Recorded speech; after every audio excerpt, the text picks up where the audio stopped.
Tungod sa kalisod sa trabaho, kalisod bisag unsa trabaho ng sudlan, basta tarong lang ang sudlan ug usa kini sa motibo ning maong babay o kababayenan.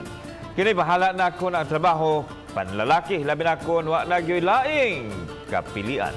Sama na lang ni ining inahan nga tricycle driver na mamasurahay pa. Atong sayran sa report ni Femery Dumabo.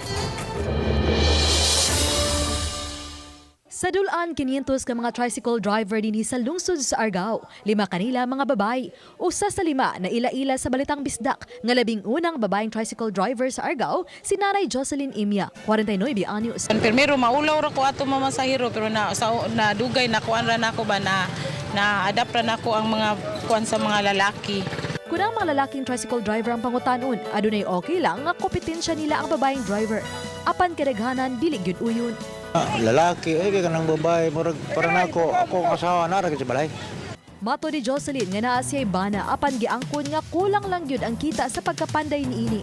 Ug aron matabangan, nahimo na siyang katabang sa balay, labandera ug bisan mamasurahay. Hangtod na kadesisyon nga mamasahero ug dinhi na kapahuman na siya sa tulo ka upat nila ka mga anak.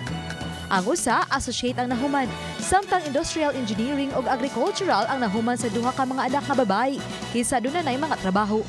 Samtang motapos sa grade 6 ang kamanghurang anak nga si Jeric.